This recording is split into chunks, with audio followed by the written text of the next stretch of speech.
Buenas noches, doctores. Bienvenidos a clase. ¿Cómo están? Doctora, Buenas buenas noches. noches. Buenas Gracias. noches. Gracias. Buenas noches. Doctora, buenas noches. Qué bueno que todos estamos hoy en casita. Realmente estaba haciendo mucho frío. Vamos a ver si se solucionan los problemas de internet en la sede 3 para el día de mañana y si no, pues nos estarán informando eventualmente si la clase de mañana también la hacemos virtual como hoy. ¿Listo? ¿Cómo les acabó de ir el fin de semana? ¿Sí descansaron, mis doctores queridos? Un Bastante. poquito. Más o Un menos. poquito. Sí, señora. Ok. ¿Los estuvo atormentando el parcial? No, señora. Sí, doctora. No dormimos. Y no mentiras. No durmieron. No fue por la parranda, no, fue por el parcial. No fue por el guayabo, fue por el parcial. Mis doctores hermosos, a ver, les cuento. Revisé la mitad de los parciales. Ustedes saben que yo no publico notas hasta cuando no tengo los exámenes de todos, pero en los que vi no les ha ido mal. O sea, realmente, además no era un examen especialmente complejo. Algunos encontraron incluso el caso tal cual que estaba en la T001 del año 2018, es una sentencia hito, se cambia la línea argumental de la Corte Constitucional frente a la procedencia de acción de tutela en cuanto a medicamentos no autorizados por el INVIMA. ¿Listo? Vamos a resolver hoy el parcial para que los compañeritos que lo presentaron pues sepan cómo se resolvía y los que no, pues sepan cómo o en qué consistió el parcial. ¿Listo? Les voy a compartir pantalla del parcial. Estaba subido en plataforma igualmente para que todos lo pudieran ver. Es importante que ustedes, así estén exonerados, pues pienso yo, ¿no? Se midan en el sentido de tratar de solucionar el parcial independientemente de que lo vayan a presentar o no, para ver cuánto han aprendido. Y además porque de todas maneras, si son exonerados, saben que los próximos no lo van a hacer. Entonces, para que también hagan un acople con la metodología de la clase. ¿Listo? El parcial consistía en un caso, como se les informó inicialmente, que estaban las instrucciones para el parcial, y este era el parcial como tal. Decía, un señor de 52 años que padece de una enfermedad, de una grave enfermedad degenerativa, cuenta con 2 órdenes de su médico tratante perteneciente a la EPS Matasanos, para que le suministren un medicamento que podría ayudar a retrasar significativamente el avance de la enfermedad y mejorar su calidad de vida. No obstante lo anterior, la EPS le ha negado el medicamento porque no se encuentra autorizado por el INVIMA en Colombia. Debían responder 3 preguntas de acuerdo al caso. El caso, más allá de la dificultad que tenía en cuanto a su análisis, implicaba 2 grandes retos. El primero, trabajar en parejas, porque es difícil a veces ponernos de acuerdo. ¿Listo? Además, porque como dicen por ahí, los dos estamos ciegos y pues para donde cualquiera jale no sabemos para dónde vamos. Entonces uno dice, pero ¿qué tal creo que usted diga no es? Primero eso. Y segundo, que se le indicó a sus compañeros que debían hacer consulta de la línea jurisprudencial de la Corte Constitucional respecto al tema de procedencia de acciones de tutela en cuanto a medicamentos no autorizados por el INVIMA. Entonces implicaba un ejercicio también mayor, por eso se les dieron 2 horas para que los resolvieran, en cuanto a que tenían que hacer el estudio de línea jurisprudencial. Muy probablemente varios de los compañeros buscaron la línea jurisprudencial de la Corte y encontraron diferentes sentencias, todas ellas anteriores al 2018 y otras después del 2018. Específicamente antes del 2018, la Corte Constitucional venía señalando que cuando se tratara de casos en donde se entregaran o se ordenaran medicamentos que no estuvieran aprobados por el INVIMA en Colombia, debía buscarse un medicamento análogo que cumpliera la misma función, pero que estuviera autorizado por el INVIMA. Que si no, de todas maneras debía buscarse por el Comité Técnico Científico de cada una de las entidades la viabilidad, en todo caso, de determinar un tratamiento análogo distinto al que se está ordenando en el INVIMA. Y que si no se encontraba ningún otro medicamento que cumpliera la misma función, debía suministrarse el medicamento y la EPS debe corresponder con los gastos correspondientes para el ingreso del medicamento, el trámite ante el INVIMA para que se ingrese ese medicamento, se permita el ingreso a través de aduanas y suministrárselo al paciente. Eso ocurrió del 2018 para acá. Entonces, les voy a dejar la sentencia con la que se resuelve, porque pues no nos vamos a dedicar a hacer el análisis de línea jurisprudencial. Recuerden que yo les dije a ustedes que en la primera semana de clases que cuando estudiáramos línea jurisprudencial debíamos empezar de la más reciente a la más antigua. ¿Por qué? Porque si tomábamos la más viejita, quizás había cambiado la decisión de la Corte frente a ese tema específico. La Corte venía diciendo que no procedía a la acción de tutela cuando se tratara de medicamentos que no estaban incluidos o autorizados por el INVIMA.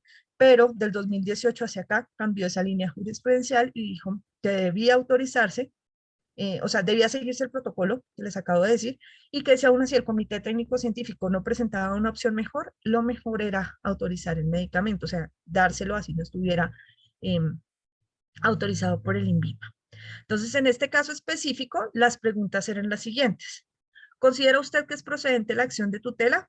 En este caso, sí, sí es procedente la acción de tutela. ¿Qué clase de acción de tutela procedería? Sí, no y por qué.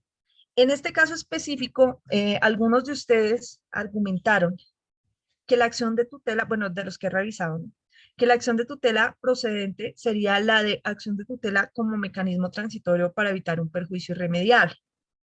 Y acreditaron eventualmente, pues, que se encontraban eh, presentes los 4 elementos del perjuicio irremediable que les enseñé en clase para determinar que efectivamente procedía la acción de tutela que ustedes estaban mencionando. No obstante lo anterior, es importante tener en cuenta el contexto del caso. Miren que en el caso se nos está mencionando que existen 2 órdenes ya del médico tratante, es decir, no es una, ya van 2 veces en donde el médico está insistiéndole a la EPS que le dé ese medicamento y no otro.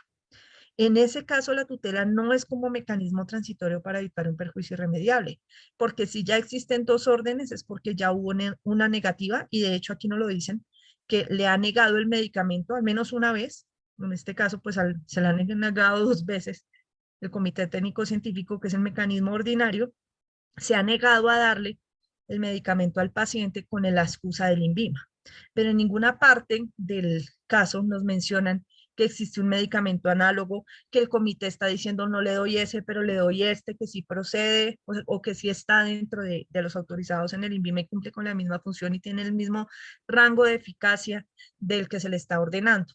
En consecuencia, por esa razón, la tutela procedente en este caso es la tutela normal. Algunos hablaron de medida provisional, eso está bien, puede proceder la medida provisional en estos casos. ¿Por cuál derecho lo interpondría?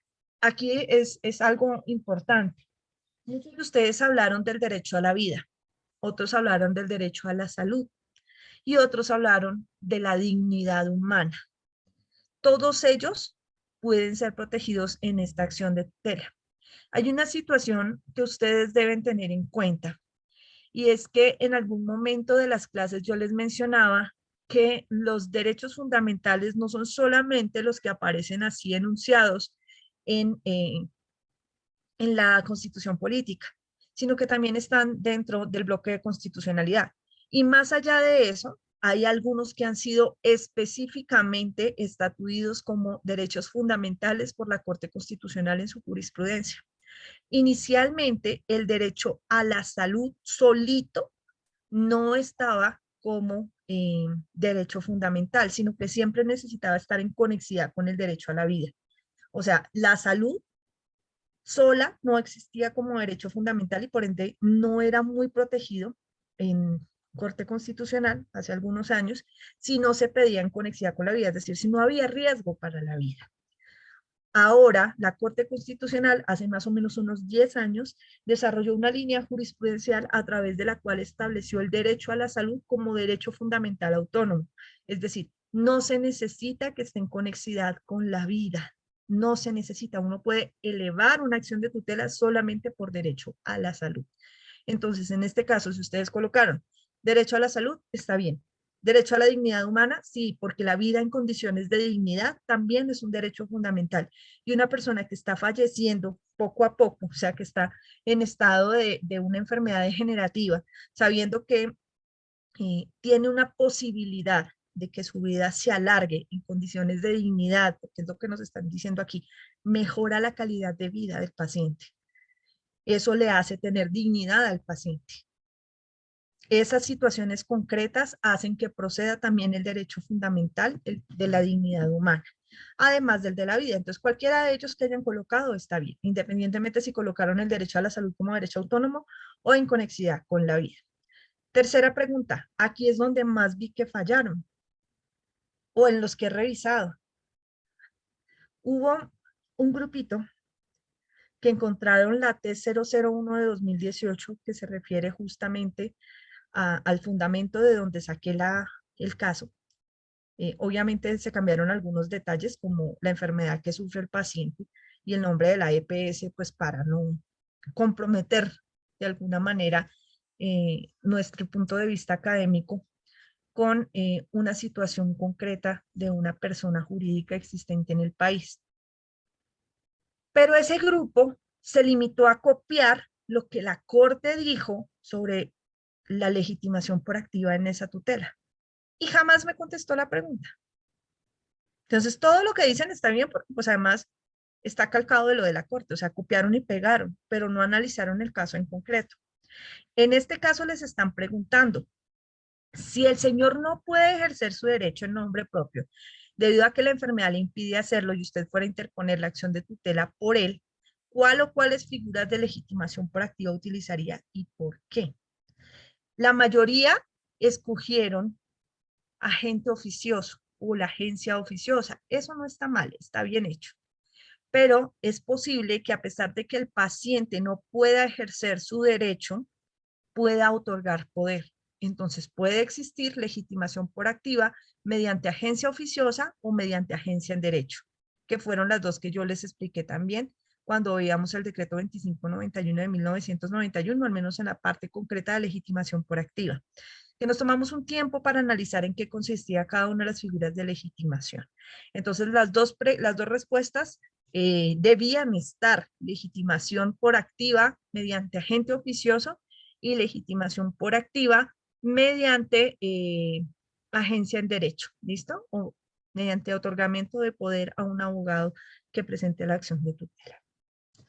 ¿Alguna pregunta hasta ahí de los doctores que presentaron el ejercicio? Sí, doctora, buenas noches. Sí, señor. ¿Era doctora Diana? No, la doctora Jennifer. Jennifer. Ah, ok, es que veo las manitos levantadas, pero la tuya no la vi. Doctora Jennifer, Ay, señora. acá la tengo.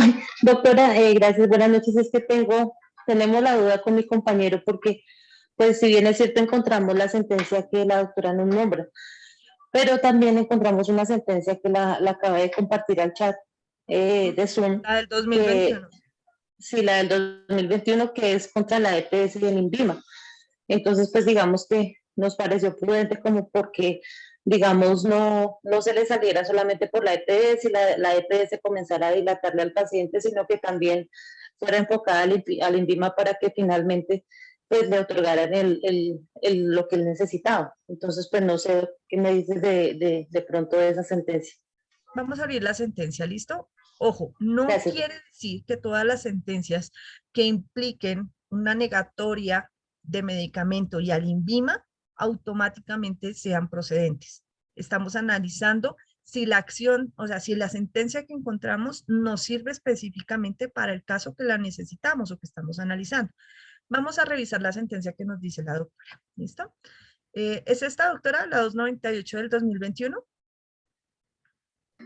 Sí, doctor. Listo. Esta es contra la EPS Sanitas. Vamos a ver rápidamente los hechos para que se vayan viendo, pues más o menos como una análisis de sentencia rápida. Indica que su hijo tiene 10 años de edad, está afiliado a la Medimas en el régimen subsidiado en calidad de beneficiario, fue diagnosticado con distrofia muscular de Duchenne, en adelante de MD, enfermedad huérfana producida por una alteración genética que ocasiona una lesión neuromuscular degenerativa. Para el manejo específico de enfermedades presente en fase ambulatoria, la médica tratante prescribió tratamiento con el medicamento Ataluren, Translarna granulado. El 24 de julio, la Junta Médica de Enfermedades Neuromusculares del Instituto Roswell concepto paciente con distrofia, se considera candidato a terapia con Ataluren, o sea, el mismo medicamento. En pacientes mayores de 5 años con distrofia causada por mutaciones que generan un codón prematuro de parada, como se documentó en el caso de esta paciente, en pacientes como Camilo, el medicamento Ataluren ha demostrado la modificación de la historia natural de la enfermedad y tiene un impacto positivo, o sea, están dando visto bueno para la Junta, el comité o la Junta Médica de Enfermedades del Instituto de Roosevelt está dando viabilidad para que se le entregue este medicamento. El 5 de agosto, Audipharma presentó solicitud de autorización de importación del medicamento Ataluren Traslanza ante el ISBIMA. La solicitud se fundamentó en el hecho de que se trata de un medicamento vital no disponible de acuerdo con el decreto 4 o 481-2004. Doctora Jennifer, ¿es la doctora que nos expuso este fallo? Sí, doctora. Doctora, ¿hasta acá hay alguna diferencia con el caso? Bueno, ¿alguna diferencia fundamental con el caso? Más allá de que se trate uno de un niño y el otro de un adulto, de que las EPS cambian y que la enfermedad y el medicamento cambian, ¿existe algo en cuanto al aspecto jurídico que cambie entre los dos casos? Pues de pronto veo que ya está avalado, pues lo que de pronto no nos detuvimos a analizar pues lo que la doctora está leyendo ahorita de pronto de que ya estaba avalado por una entidad para de pronto ser importado, bueno, no sé. De Mira pronto en la ese lado no lo miramos bien. No te preocupes, doctora Jennifer, que para eso estamos acá. ¿Qué es lo que pasa? En este caso hay una cosa que cambia diametralmente el caso. Y es que aquí la EPS no está negando el medicamento diciendo que no está autorizado por el INVIMA. Está diciendo, a pesar de que no está autorizado por el INVIMA, nosotros lo vamos a pagar, lo vamos a importar y lo vamos a mandar traer. Iniciaron todo el procedimiento, o sea, no lo están negando. ¿Listo? O sea, hasta este momento la EPS no está negando el medicamento por no estar incluido en el INVIMA. Ahora, a través de resolución tal, el INVIMA negó la autorización del medicamento. Ah, fue el INVIMA. ¿Ves? No la EPS. O sea, ya tenemos un cambio respecto del accionar. Eso no quiere decir que no se estén vulnerando derechos fundamentales, ¿no? Pero cambia un poco de sobre quién recae la responsabilidad. En concreto indicó que el grupo de apoyo a las salas especializadas de la Comisión Revisora de la Dirección de Medicamentos y Productos Biológicos no encontró justificado el uso del medicamento porque no se cumple con la definición, los requisitos y los criterios señalados por el decreto 481-2004 en materia de medicamentos vitales no disponibles. El artículo segundo de la parte resolutiva de la resolución estableció la procedencia del recurso de reposición en los términos del CEPACA. El 8 de noviembre, la señora Marta presentó acción de tutela en representación de Camilo, del niño, menor de edad. En consecuencia, solicitó al juez de tutela ordenar al INVIMA que expida la autorización de importación del medicamento. Y a más que una vez se autorice la importación, realice los trámites administrativos pertinentes para materializar la entrega oportuna del medicamento. ¿Listo? Hasta ahí vamos cambiando las cosas. Ahora, ¿qué vamos a hacer? Esta acción de tutela, mi doctora hermosa, como ya la estoy viendo en formato de internet, no sé cuántas hojas llegará a tener, pero no nos las vamos a leer todas. ¿Listo? ¿Qué vamos a hacer? Vamos a bajar de una vez a la parte final. Al resuelve. Ya sabemos de qué se trata el caso. Y vamos a empezar a ver lo que les enseñé en un caso concreto. Vamos a ver las obiterdictas, la ratio decidendi y el decisum. ¿Listo? Primero el decisum es el más fácil de encontrar porque está después del resuelve y vamos a ver qué pasó con el chisme. Entonces, revocaron la sentencia del 12 de noviembre proferida por la segunda instancia por el juzgado primero laboral, que revocó la decisión proferida por el juzgado de pequeñas causas en el proceso promovido en representación de su hijo. Es decir, les cuento rápidamente. En la primera instancia, ojo, yo no conozco la acción de tutela, me estoy basando solamente en lo que estamos leyendo en este momento. Nos están diciendo que hubo dos instancias. La primera instancia fue conocido por el Juzgado Municipal de Pequeñas Causas Laborales de Neiva, que concedió la protección.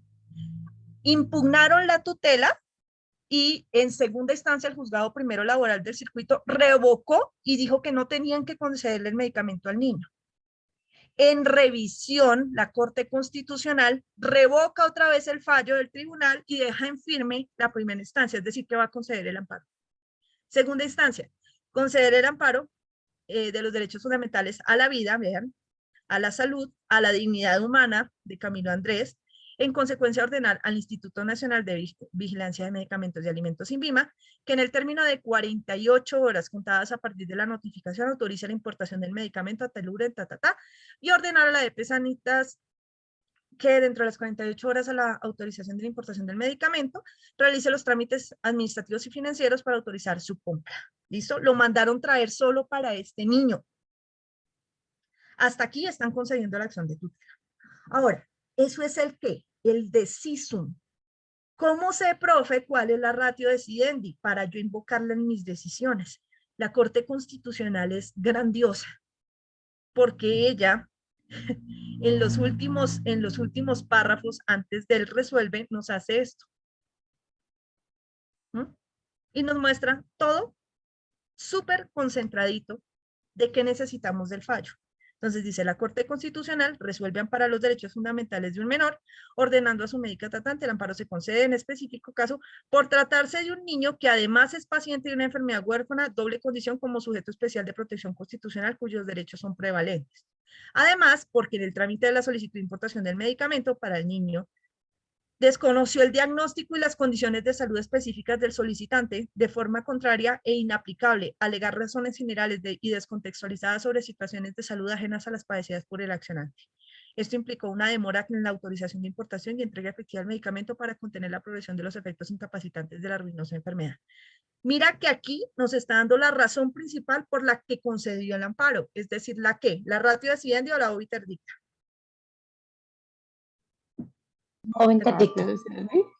La ratio decidendi. La fundamental de la decisión es porque durante el trámite el INVIMA desconoció el diagnóstico dado por el médico tratante que conoce las condiciones específicas de salud del menor. Las desconoció y negó en la importación del medicamento basado en decisiones y en argumentos que no tienen nada que ver con la salud del paciente. ¿Listo? Entonces está vulnerándole los derechos. Ahora, ¿cómo hago yo para saber cuáles son las obiter dictas? Aquí me devuelvo hasta donde empiezan las consideraciones de la Corte.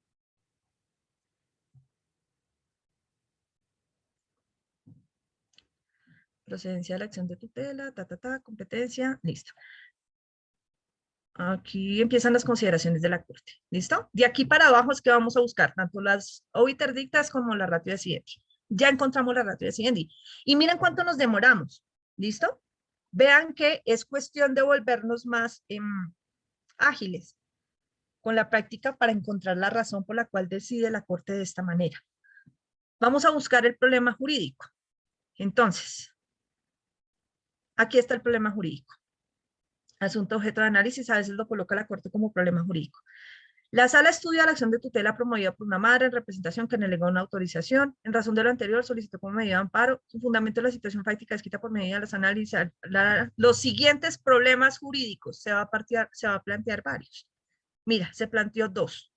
Primero, siempre en forma de pregunta, el INVIMA vulneró los derechos fundamentales a la vida, a la salud y a la dignidad humana de un menor de edad que padece una enfermedad huérfana al negarse a autorizar la importación del medicamento ordenado por su médica tratante para retrasar la progresión de la afectación motora que produce dicha enfermedad. Segundo problema jurídico, la EPS a la que se encuentra afiliado del agenciado vulneró los derechos fundamentales invocados a no materializar la entrega oportuna del medicamento prescrito por la médica tratante, con el fin de resolver, hasta ahí van dos problemas jurídicos. Con el fin de resolver los precitados problemas jurídicos, esta sala de revisión hará unas breves consideraciones acerca de, y empieza, todos estos de acá son obiter dictas. Consideraciones acerca del derecho a la salud de los niños, niñas y adolescentes y pacientes con enfermedades huérfanas. Mira que se va apoyando en temas de estudio, pero solamente uno de estos le va a servir para decidir. 2. Expondrá el procedimiento para la importación de medicamentos vitales no disponibles descritos en el decreto 481 de 2004.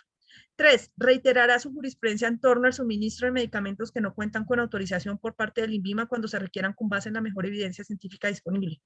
4. Reiterará la jurisprudencia sobre la cobertura de servicios y tecnologías excluidos de financiación con los recursos públicos de la salud. Y finalmente, estudiará el caso concreto. Está analizando 4 argumentos en este caso, pero solamente uno le va a servir para decidir que ya sabemos cuál es, porque ya vimos la ratio decidendi al final. Estos 4 son obiter dictas. Cuando encontramos la ratio decidendi, sacamos ese y nos quedan 3. ¿Listo? Profe, pero ahí dicen 5. Sí, claro, pero es que el análisis del caso concreto es aplicando lo que ya estudió antes. ¿Cuál creen ustedes de las que están ahí señaladas que es la obiterdicta por la, perdón, la ratio decidendi por la cual la Corte resolvió en este caso conceder la acción de tutela. La tercera. La tercera, reiterará su jurisprudencia en torno al suministro de medicamentos que no cuentan con autorización por parte del INVIMA cuando se requieren Sí, señora, la tercera. Muy bien, doctora. La tercera. Mira, jurisprudencia reiterada sobre cobertura, perdón, sobre suministro de medicamentos que no cuentan con autorización por parte del INVIMA cuando se requieran con base en la mejor evidencia científica disponible. ¿Listo? Esa es la ratio decidente. Ahora, doctora Jennifer, nosotros vimos que el caso inicialmente planteado en esta acción de tutela es un poco diferente del que nos plantearon en el parcial. Esta ratio decidendi que están exponiendo en 2021 es la misma que expusieron en 2018. Independientemente de que tuvieras encontrado la T001 de 2018 o que aplicaras la T298 de 2021, el argumento es el mismo. Y es que no se pueden negar a otorgar medicamentos porque no están autorizados por el INVIMA, ya sea la EPS o el mismo INVIMA, si no presentan algo científicamente mejor disponible en el país. ¿Listo? No lo pueden hacer y entonces procede la acción de tutela por vulneración de los derechos en mención. Entonces, mi doctora Jennifer, querida, ¿en qué te hizo errar esta sentencia en tu respuesta? Yo no tengo presente tu examen, no sé si ya lo califiqué o no. Además, porque tampoco miro los nombres, la verdad no los conozco personalmente, entonces me daría lo mismo. ¿Listo? Reviso son las respuestas como tal. ¿En qué te genera duda o en qué te hizo errar si es que consideras que erraste tu respuesta esta sentencia respecto de la del 2018? Pues me hizo dudar porque pues inicialmente sí abrimos pues la que ya han mencionado, nos hizo dudar porque pues veíamos que también iba contra el INVIMA y consideramos que de pronto pues iba a ser mejor protegido pues el derecho tutelado, el derecho que estábamos invocando. Entonces más fue por eso que dudamos y pues optamos por tomar como un ejemplo esa, que no leímos así, pues de pronto como nos estás explicando que debió haber, el deber ser, pero más fue por eso que dudamos, dijimos, bueno, pues igual si va contra el INVIMA, pues digamos que no le dilatan por un lado o por el otro, sino pues ya se va a la fija con las dos entidades que están implicadas para el medicamento. Eso fue de pronto lo que pensamos. Ok, pero mira que frente a las preguntas concretas, doctora querida, no hay diferencia frente a las preguntas concretas del parcial. ¿Considera usted que es procedente la acción de tutela en este caso? Es decir, sea que sea el INVIMA el que esté negando la importación, o sea la EPS la que esté negando la concesión o suministro del medicamento, o hacia aunque el INVIMA no lo tiene autorizado, ¿procede o no procede la acción de tutela, doctora Jennifer? Sí, doctora, nosotros colocamos que sí procedía. Entonces, hasta ahí no te hizo errar la sentencia, ¿ves? Ah, En bueno. caso afirmativo, ¿por cuál derecho la interpondría? Ahí nos dijeron salud, vida, dignidad humana. Las mismas con las que antes estábamos analizando. Ojo, yo no les estoy diciendo que apliquen la T 001 de 2018 y que si no aplicaron esa están mal. Les estoy diciendo, tengan en cuenta que esa cambió las cosas hacia el frente. Es decir, desde el 2018 hacia acá, ya la sentencia del 2021, la Corte viene diciendo lo mismo. Y es que no se pueden negar medicamentos que no estén autorizados en el país por el INVIMA si no se presenta un medicamento o una base científica que permita establecer que un medicamento autorizado por el INVIMA cumple la misma función que el nuevo autorizado.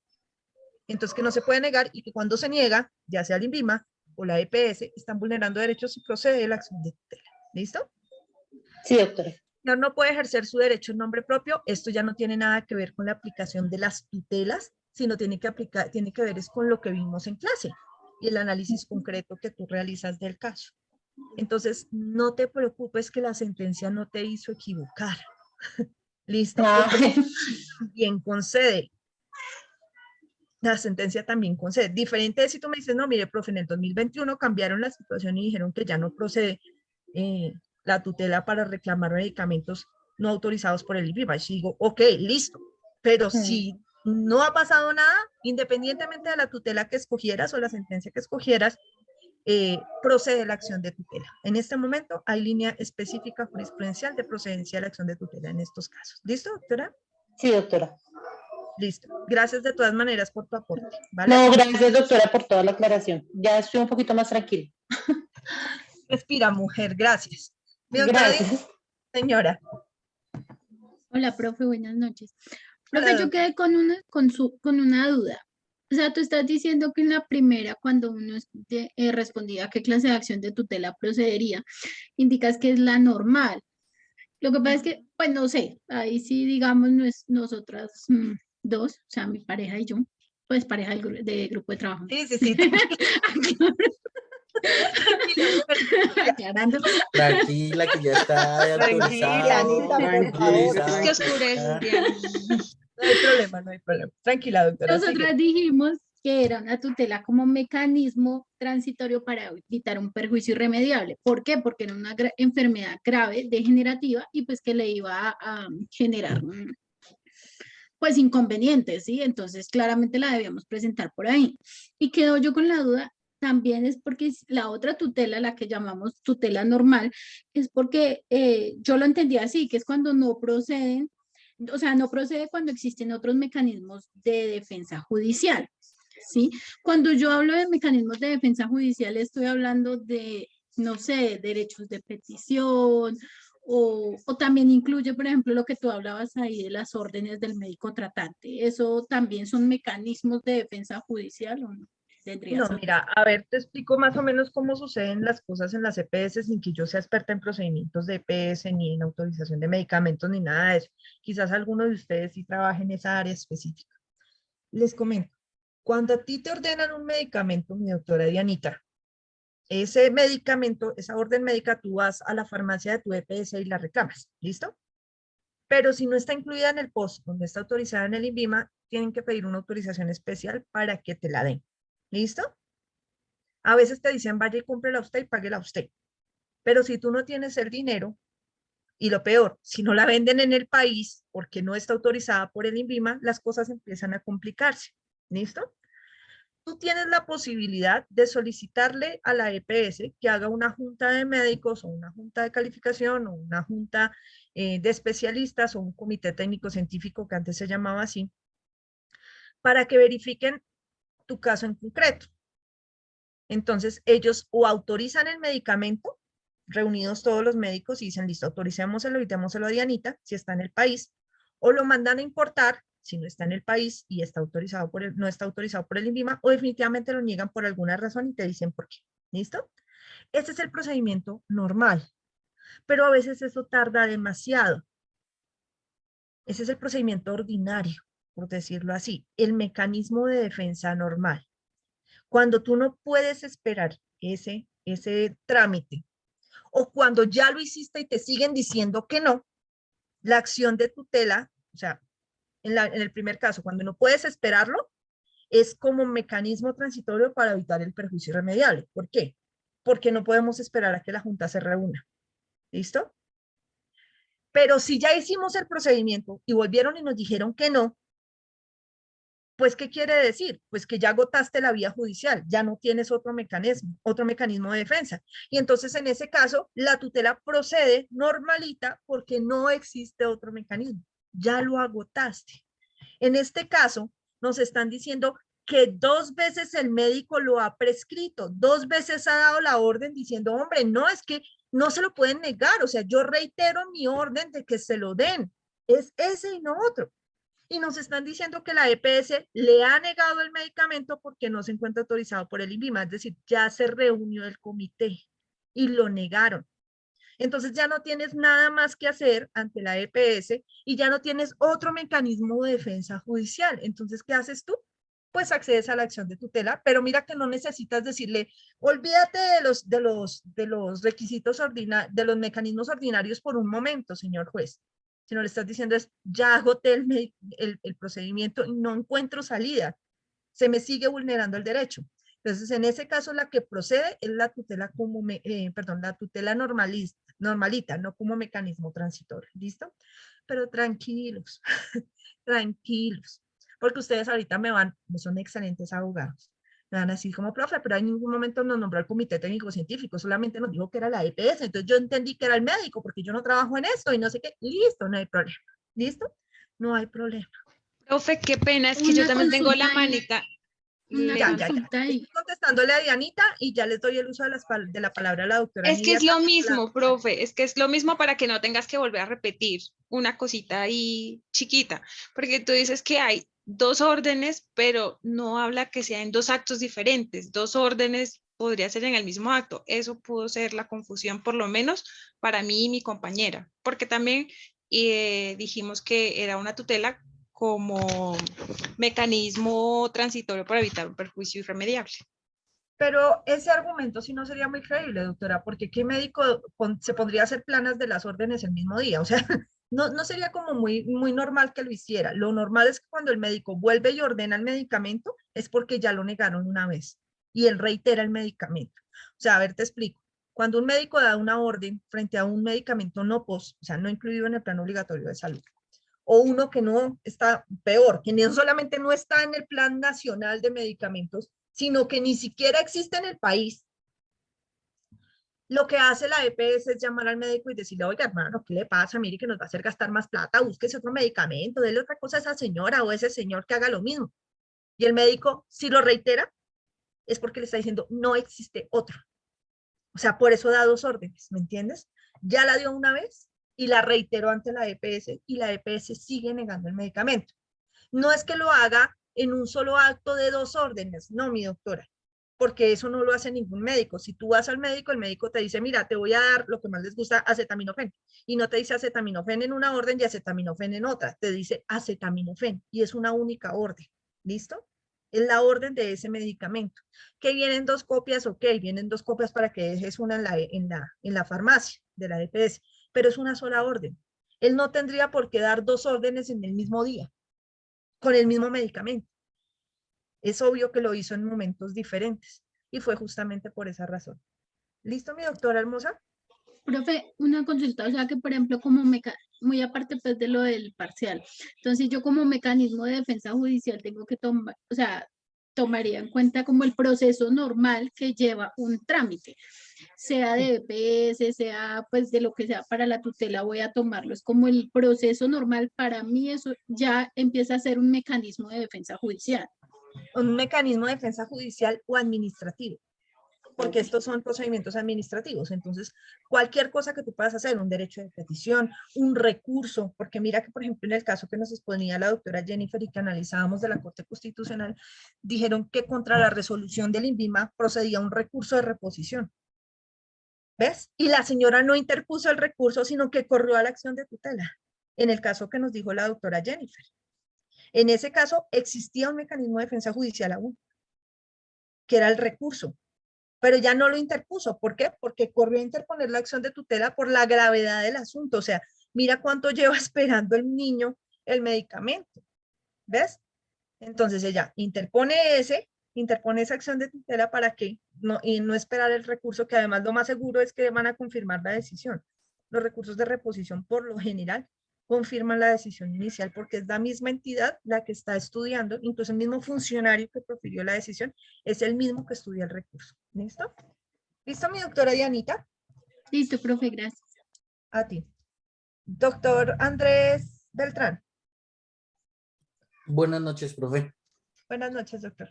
Estoy mirando acá una sentencia referente a la clase que estamos viendo, profe, pero es como para que me colaborara a salir una dudita, si lográramos también vincular dentro de lo que él dice, dentro del juez de manifiesta y las demás que se le sean necesarias, se puede tener en cuenta esa palabra, incluir también una enfermera para su atención de 24 horas. Ok, no te entendí la pregunta, doctor, porque es que me Ya, dice ya, varias ya a le la leo vez. lo que dice en el resuelve, doctora. En la sentencia es referente también a un caso de un compañero. No, es que él es policía pensionado, pero él está en estado ya casi poco terminal. Y dice acá en el pedacito tratamiento integral, es decir, entrega de medicamentos post o no post, entrega de implementos quirúrgicos, citas con especialistas, exámenes especializados y demás a que haya lugar. En ese y demás a que haya lugar, la esposa se podría también cobijar para que solicitar la enfermera a las 24 horas, ya que es de necesario. A ver. La esposa no tiene nada que ver acá porque el enfermo es él. ¿Listo? Cuando nos Sí. dicen tratamiento integral, no es lo que las personas crean que necesitan, sino es lo que los médicos ordenen. Entonces, por ejemplo, cuando esta es una línea jurisprudencial también de la Corte Constitucional a raíz del derecho a la salud, que es una de las más amplias que existen. Y es que, por ejemplo, si yo solicitaba un medicamento, la Corte me daba el medicamento, pero resulta que además necesitaba una enfermera especialista que se lo aplicara y necesitaba también, no sé, jeringas especiales para aplicársela. Entonces eso no quedaba incluido y realmente eran gastos adicionales que muchas familias no podían sufragar. En estos casos donde la Corte ordena tratamiento integral, ordena todo lo derivado de esa situación específica del tratamiento, del suministro del medicamento, de los exámenes, de lo que se necesite. Pero si ningún médico tratante ha ordenado enfermera a las 24 horas, no se puede incluir dentro Bueno, del profe, tratamiento integral. en el grupo compartí la sentencia que No, usted pues acaba de- compártanla aquí, espérate y verás si ya te abro. ¿Sabes compartir pantalla, doctor Andrés?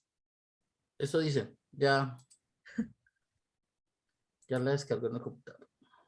Eso, dale y la abrimos y miramos. Pero lo que les digo, miren, realmente para uno dedicarse a estudiar derechos fundamentales que se supone deberíamos ver muy profundamente en constitucional colombiano, necesitaríamos por lo menos un año.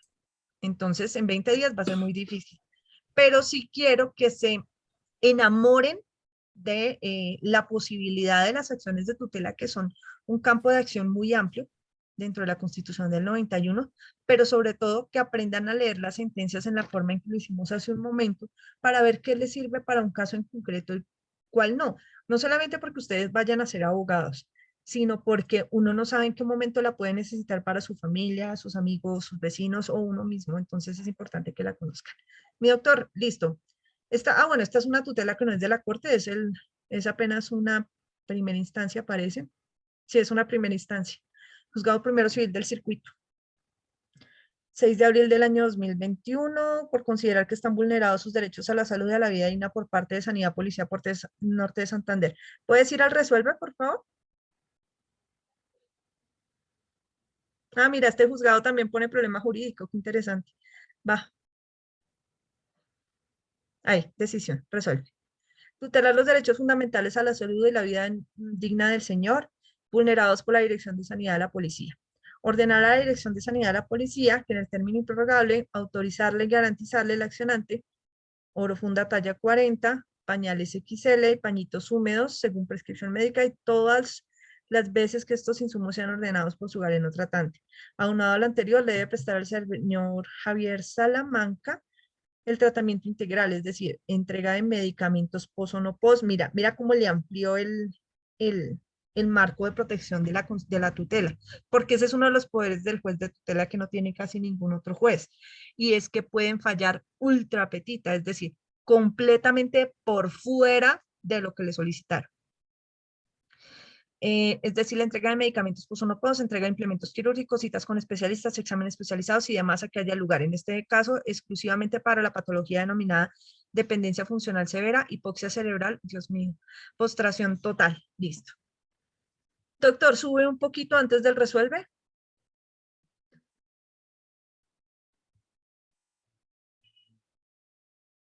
Ya.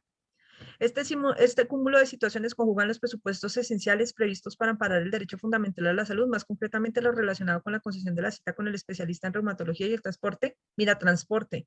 En el evento de que sea remitido a una ciudad distinta de donde reside, sin que sea admisible deducir conclusión contraria, porque la accionada no logró infirmarlos durante este trámite. Al respecto, resalta que hizo caso omiso al requerimiento hecho con la admisión del presente remedio constitucional. Sube otro poquito. Ahí está diciendo todo lo que le incluye, ¿no? En el caso que ocupa la atención, se advierte que el paciente, y se avisa que ni el paciente ni su núcleo familiar cuentan con la capacidad económica para sufragar los gastos para adquirir la orofunda y los pañales, insumos indudablemente necesarios. No existen otras alternativas terapéuticas dentro del plan obligatorio de salud. El accionante o su núcleo familiar carezcan de capacidad económica para afrontar los costos de la prestación. Sube a la primera hoja, por favor.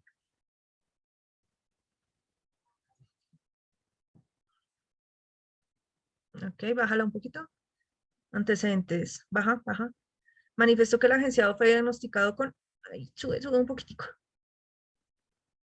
Con postración total sin movilidad alguna, por lo que su médico tratante le prescribió el procedimiento antes mencionado, orofunda talla 40 y pañales talla XL según prescripción médica. Mira que en ningún momento, o sea, a pesar de que el juez amplió el campo, porque le estaban pidiendo solamente la orofunda y los pañales, y amplió a todos los medicamentos post y no post, transportes, insumos y otras cosas, no lo amplió al servicio específico de enfermería. Entonces, ¿qué tienen que hacer en este caso específico? Dirigirle una carta al juez, una solicitud, un memorial, diciéndole que si dentro de esta solicitud está incluido el servicio de enfermería, precisamente en la parte de todo lo demás que tenga que ver con la patología. Entonces, si está incluido o no. Si él dice que no, no hay nada que hacer. Y si él dice que sí, pues entonces sí se le puede solicitar a la EPS. ¿Listo? Pero lo más seguro es que impugnaron el fallo, ¿no es cierto, mi doctor Andrés? Hoy estaban en esa reunión, profesora, porque mi compañero cada vez está un poquito más delicado y tenían la enfermera, la tenían como 8 horas y ya ahora se la quitaron total. Y la esposa ahora no Le puede toca trabajar es, porque toca estar esa ella ahí encima. Entonces eso y nos el estaba desgaste. prescribiendo hoy, a ver en qué le podíamos colaborar. Y justamente estábamos hablando de lo de la clase, profe. Entonces yo la leí hoy y le dije que fuera donde el director de allá del hospital de Cúcuta y le mostrara el resuelve, entre comillas, para colocarle eso y las demás que sean necesarias. Pero ya sabiendo, entonces yo mañana le digo a primera hora que haga ese oficio al juzgado para que no lo... Porque la EPS no va a hacer nada que el juez no lo ordene, ¿me entiendes? Y Sí, entonces se señor. van a salir diciendo, mire, aquí nos dice esto, medicamentos posmo, lo mismo que te está diciendo, ¿m? Pero en ningún momento nombra a ninguna enfermera. Nombra hasta transportes, pero no nombra nada de ninguna enfermera, entonces yo no le voy a conceder eso.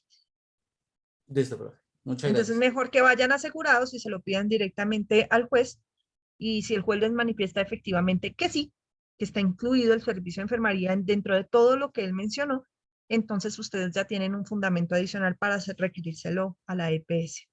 De todas maneras, Ujú. pacientes en estado terminal, hay una línea específica para que la revises también, que es tratamiento integral. Búscalo así, corte constitucional en Google, corte constitucional, tratamiento integral, cuidados paliativos. Los cuidados paliativos están en línea jurisprudencial específica de la Corte porque son para personas con desahuciados o con enfermedades terminales justamente en fase terminal, que ya son pues como medidas ahí como para medio mantenerlo mientras les llega la hora del final. Por eso se llaman cuidados paliativos, porque no son curas. ¿Listo? Bueno, muchas gracias, profe. Al igual ahí en el grupo les envié el video y la sentencia, por si lo quieren ver de quién estábamos hablando. Vale, doctor. De todas maneras, muchas gracias. Pues me alegra un montón que veas que la clase se puede aplicar realmente y que no necesitas ser abogado para hacerlo. ¿Listo? Gracias, profe. Puedes dejar de compartir pantalla. Gracias, doctor. Doctora Paola. Andrea. Hola, mi profe, buenas noches, ¿cómo estás? Bien, sí, señora. Profe, es que me causó curiosidad ese muñequito que pusiste, entonces entré a chismosear de qué se trataba el parcial. Ah, ya. Frente a la segunda pregunta, que qué derecho interpondría, no sé, Doc, yo estuve leyendo, no me acuerdo la sentencia, no puedo decirte ahorita, sobre derechos fundamentales por conexividad, ¿no se podría colocar también Por el seguro conexidad. social? Por conexidad. Conexidad. Ujú. No se No se podría podría, colocar aquí. no se podría colocar el seguro social. A ver, Claro que va a la mano como derecho a la vida, el derecho a la salud. ok. ¿El seguro social te refieres a la seguridad social o te Eso, refieres al seguridad seguro social, sí, social señora. como lo que existía antes? Porque ahí No, sí me no, perdí. seguridad social.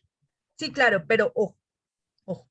Porque es que una cosa es el derecho a la seguridad social que se vulnera cuando a la persona no se le afilia oportunamente o no se le permite afiliar o no se le presta un servicio a pesar de estar afiliado, diciendo o desconociendo la calidad de afiliado, en ese caso se puede vulnerar la seguridad social. Tienes que, lo mismo, ese derecho como tal aparece sí en la Constitución, pero tiene amplio es desarrollo fundamental. jurisprudencial de la Corte Constitucional. Entonces, revísalo de todas maneras por seguridad social. Pero muchas cosas de seguridad social se refieren más es como a los trámites de afiliación o incluso a los periodos dejados de cotizar cuando los empleadores no le pagan a las personas o no reportan los pagos a las EPS, a los fondos de pensiones y cesantías cuando el trabajador está debidamente afiliado o, no, o cuando no lo afilia. Es decir, cuando no le paga nada, entonces hay vulneración al derecho a la seguridad social, que es diferente a la salud. ¿Listo? Son Sí. completamente distintos. Ah, ¿Listo? ok. Pero sí podríamos asociar esos derechos por En estos conexidad, casos no. En estos casos no. ¿no? Ok. En estos casos no, porque aquí no es el problema, no es de afiliación, ¿me entiendes? El problema No. es mucho más de fondo en el sentido de vulneración del derecho a la salud como tal en conexidad con la vida o incluso de forma independiente. ¿Listo? Pero sí podríamos hacer esa relación, profe. Pues en este caso no, pero Tendríamos que ver el caso, doctora. Tendríamos sí. que ver el caso. Por ejemplo, en una señora o un señor que trabaja como empleado doméstico en una casa y no le pagan eventualmente suspensión, sus cesantías, no lo tienen afiliado a riesgos profesionales ni nada y sufre un accidente laboral y ahora nadie quiere responderle y queda con una incapacidad permanente. Entonces podríamos estar viendo la procedencia de una acción de tutela por un derecho a la salud, a la vida en condiciones de dignidad, si la persona quedó muy afectada y especialmente a la seguridad social porque no lo tenían afiliado a nada y mira, lo dejaron completamente desamparado y es culpa del empleador. ¿Mm? Listo. Muchas gracias, profe. Vale, doctora Paola. Doctora Gladys Rondón. Buenas noches, doctora. Buenas noches, doctora querida. Cuéntanos. No, yo solamente iba a decirle a preguntarle algo. O sea que no nos fue bien en la calificación. ¿No? Tan bella. No, todo lo contrario, mi doctora Gladys. Te dije al comienzo de la clase que he revisado más o menos la mitad y no les ha ido mal. O sea, creo que la nota más bajita está como en 3.8. ¿Listo? Entonces no les ha ido mal. Y la más alta que vi está en 4.8. Y eso porque les falta una cosita. Entonces, no, no te preocupes que hasta el momento no he visto uno que yo diga, oh, por Dios, no. Eso no quiere decir que no lo haya, ¿no? Pero hasta el Y, momento no y lo he encontrado. cuando habla hasta el momento, ¿cuántos? Lo que te digo, he revisado más o menos la mitad. Ah, bueno, ¿Listo? es un buen Dios promedio. permita que esta mitad sea justo la de ustedes que están así con carita de ojito de ilusión, que estén ahí incluidos. ¿Vale? No nos dañe la ilusión, No, doctora. no, pues ojalá todos y la otra mitad también sean todos los 5 que nos hacen falta. ¿Listo? Ánimo. Igual no Bueno, estamos perdiendo nada. Y lo que les digo, yo me tomo el tiempo porque leo uno por uno y analizo caso por caso todo lo que ustedes me están contestando. Por esa razón no hago preguntas de opción múltiple con única porque eso son para memoria. Yo necesito es ver ustedes cómo argumentan y les califico la argumentación. ¿Listo? Doctora Claudia Lorena. Profe, ¿me escucha? Sí, señora. Perfecto. Bueno, profe, yo tengo como una dualidad o más bien como no sé, no entiendo un algo, porque con respecto al parcial, dentro del tipo de tutela, pues nosotros colocamos, mi pareja y yo, evitar un perjuicio irremediable, transitoria para evitar un perjuicio irremediable. ¿Por qué colocamos eso? Nosotros argumentamos ya que, o sea, la diferencia que nos habías dado entre las dos era que cumpliera los 4 requisitos. La inminencia, que el señor necesitaba una acción rápida y que la situación que estaba viviendo significaba un riesgo inminente para su salud. Una urgencia, pues dentro de la urgencia era la atención médica y el tratamiento médico indicado, ya que estamos hablando de una enfermedad degenerativa. Las enfermedades degenerativas, cuando hay una pausa en un medicamento, aceleran la enfermedad y el detrimento de la misma calidad de vida. Y dentro de la gravedad, que es digamos que otro de los parámetros para ese tipo de tutela, entonces está que el tratamiento no se podía precisamente postergar porque podía empeorar la calidad de vida del paciente y podría tener una recaída y un agravamiento de la enfermedad. Y la impostergabilidad, pues que lo iba a poder llevar a un riesgo inminente de la muerte.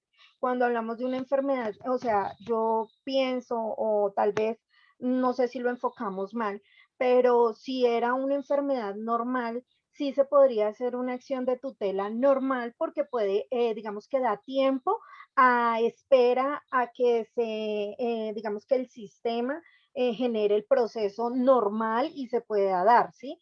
Pero como estamos hablando de un tipo de enfermedad degenerativa, un tipo de enfermedad que no puede pausar, cuyo medicamento es vital para hacer un proceso y que se detenga, o por lo menos, si no se detenga, no avance con la misma velocidad. Entonces, ese es, digamos que mi dualidad en cuanto a las dos tutelas. Yo lo vi nosotros lo vimos desde esa perspectiva, donde una tutela normal es porque ya agotó sus mecanismos y efectivamente no se dio dentro de los tiempos limitados y se necesita dar uno con urgencia un medicamento normal. Pero ya una tutela transitoria es por la vitalidad, porque es que esto puede llevarlo a la muerte inminente. No es lo mismo un medicamento de un acetaminofén como un medicamento específico para una enfermedad tan grave como son las enfermedades degenerativas. Entonces, digamos que esa fue la perspectiva que nosotros le dimos al caso, y más viendo que es una persona que ya se acerca casi que a la tercera edad. Entonces, estamos hablando de que es mucho más vulnerable. Entonces, digamos que ahí es donde no entendí por qué sí una normal y por qué no una transitoria ¿con qué? Con perjuicio irremediable. Es que la misma frase lo dice, es irremediable, es inminente, es urgente, es grave, es impostergable. Entonces, qué pena, profe, yo sé que lo he explicado, pero no he llegado, no he entendido. No te preocupes que gracias a Dios aquí no hacemos bullying por eso, así que tranquila. Para eso estoy, para explicarte las veces que sea necesario y a tus compañeros también. Tus apuntes están bien y tu argumentación es correcta, pero te faltó lo más importante en el apunte. Y es que esos 4 requisitos a los que te refieres son los 4 requisitos del perjuicio irremediable, o sea, para acreditar la procedencia de la acción de tutela. Y que a esa tutela solamente se recurre para que el juez justamente olvide este requisito. ¿Listo? En la acción de tutela normal, el juez va a revisar estos requisitos: subsidiariedad, residualidad y urgencia, entre otros, que ya hemos debatido aquí en la clase. Y si él lo que hace es y mira, si existe otro mecanismo de defensa judicial, el juez se lava las manos y dice, lo siento, su merced, le toca esperarse al mecanismo de defensa judicial o administrativo correspondiente, porque es que yo no puedo saltarme al juez natural o a la autoridad normal. O sea, yo no soy un juez apaga incendios que se mete en los asuntos de los demás. ¿Listo? Hay personas y hay autoridades para cada cosa y hay procedimientos para cada cosa. Entonces yo no puedo entrometerme en aspectos que no me permiten hacer. Entonces es lo primero que mira es eso. Si existe otro mecanismo de defensa judicial, te declaran improcedencia la acción de tutela. Entonces, esos requisitos del perjuicio irremediable y la interposición de la acción de tutela como mecanismo transitorio para evitar perjuicio irremediable, hacen es que el juez se salte el requisito de subsidiariedad. ¿Listo? Para que no te la declare improcedente de una vez, solo porque existen otros mecanismos de defensa, sino que tú le dices, mira, esta tutela va con una graduación especial, y es que el requisito de subsidiariedad tiene una condición específica porque hay una situación especial que permite que usted se salte ese otro mecanismo, es decir, que se pase por encima de la autoridad normal. Y es que existe un perjuicio irremediable, y es donde están los 4 requisitos que tú señalas. En el caso en concreto, lo que tú dices es cierto, doctora. Se cumplirían los 4 requisitos del perjuicio irremediable que harían que la acción de tutela procediera solo por esa razón, como mecanismo transitorio para evitar un perjuicio irremediable. Pero cuando tú dices como mecanismo transitorio es porque le estás diciendo, sáltate el procedimiento que no he seguido. ¿Qué procedimiento no siguió? Ya lo hizo. Ya solicitaron 2 veces, el médico tratante solicitó 2 veces a la EPS que le entregara el medicamento y le dijeron que no porque no estaba autorizado por el INVIMA. 2 veces. Es decir, que ya hizo el procedimiento normal. Tú no tienes que decirle al juez que se saque el requisito de subsidiariedad porque es que aquí ya no hay otro medio de defensa judicial, solo le queda la tutela. Entonces, no necesitas acreditarle perjuicio irremediable. ¿Por qué? Porque ya no existe otro mecanismo. Entonces, el requisito de subsidiariedad se daría de una vez. No existe otro mecanismo de defensa porque ya los agotaste. No sé si me hice entender, mi doctora Claudia. A ver si más o menos la cogí. O sea que por el hecho de que ya dio 2 órdenes, o sea, ya ha dado el mismo medicamento durante 2 veces, por eso tendría que hacer la tutela normal. Sí, pero no solamente por eso, sino porque es que él dio las 2 órdenes y 2 veces se la negaron. O sea, la EPS ya estudió el caso 2 veces y les negó las 2 veces el medicamento. O sea, ya no lo quieren autorizar. Ya no tenemos más que hacer con la EPS, ya no podemos seguir peleando ahí. Cuando la tutela, por ejemplo, cuando no la han negado, cuando no la han, ¿cómo te explicara yo? Cuando existiera otra posibilidad, por ejemplo, que la EPS dice, es que no sabemos autorizarlo o no porque estamos estudiando la viabilidad de otro medicamento y tú no puedes esperar. Pues en ese caso, tú le dices al juez, oiga, mire, le estoy pidiendo ayuda en este momento, sé que hay otro medicamento, hay otra posibilidad en trámite y es que están enviando otro medicamento, pero mientras tanto mi hijo se me muere. Entonces necesito que usted se salte el procedimiento que están siguiendo en la EPS y usted como juez le ordena a la EPS que de una vez me dé el medicamento. ¿Ves? En este caso específico no es solamente porque ya lo haya dado 2 veces, sino porque la EPS ya dijo, no se lo voy a dar. Ah, ya entendí. O sea que cuando el proceso está pausado es que sirve el transitorio.